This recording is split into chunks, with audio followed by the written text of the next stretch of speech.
টাকা খরচের আর কোনো ক্ষমতা থাকছে না পঞ্চায়েত প্রধানদের।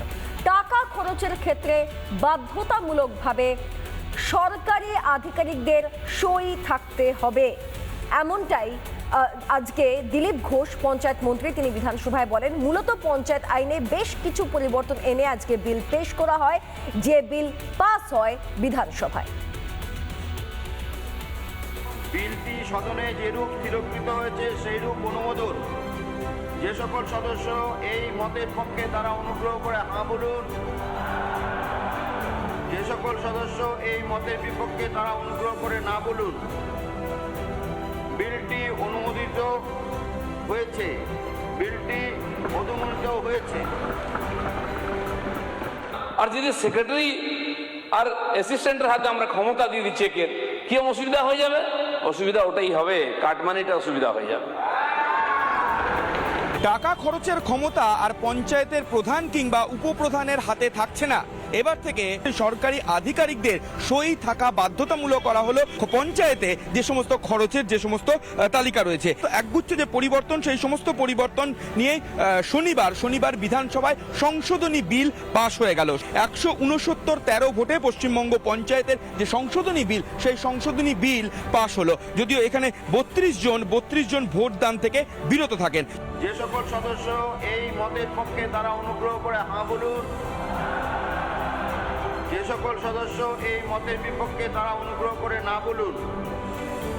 পঞ্চায়েত মন্ত্রী দিলীপ ঘোষ বলেন যে দীর্ঘদিন ধরে প্রধান এবং উপপ্রধানের অনুপস্থিতিতে পরিষেবা থেকে যারা গ্রামে মানুষ রয়েছেন তারা বঞ্চিত হচ্ছেন। সেই মানুষরা যাতে বঞ্চিত না হয়, পরিষেবা সচল রাখতে এই বিলের সংশোধনী আনা হলো। প্রধানকে শক্তিকরণ করতে দেবো না আমরা। পঞ্চায়েত বিকেন্দ্রীকরণ মানে সাধারণ মানুষের মধ্যে ক্ষমতার বিকেন্দ্রীকরণ হওয়া উচিত। সেই পঞ্চায়েতে যদি 10,000 লোক থাকে, 10,000 লোককে আমরা শক্তিশালী করতে চাই, তার হাতে গণতান্ত্রিক অধিকার দিতে চাই, একজন চোর প্রধানকে নয়। আর সেই জন্য এই বিল নিয়ে এসেছি। প্রধান এবং উপপ্রধানের পরিবর্তে এবার থেকে সরকারি যে সমস্ত আধিকারিক বা প্রশাসক যারা নিয়োগ করা হবে, সেই সমস্ত পেমেন্ট অর্ডারে এক্সিকিউটিভ অ্যাসিস্ট্যান্টের সই থাকা বাধ্যতামূলক এবং চেকের ক্ষেত্রে দুজনেরই সই থাকা বাধ্যতামূলক। জনতার বৈঠক করবেন, সিদ্ধান্ত নেবেন কোন রাস্তা হবে, সব দিনই করবেন। সইটা এই জন্য করতে দেবো না, কারণ একজন কন্ট্রাক্টরকে 3 বার ঘোরানো হয়। 5% দেবেন না 10%, তারপরে সই করেন। সেই অধিকারটা ছিনিয়ে নিচ্ছি, কাটমানি খাওয়ার অধিকার ছিনিয়ে নিচ্ছি। বাকি সংবিধান যে অধিকার দিয়েছে সেটা ছিনিয়ে নেওয়া হয়নি।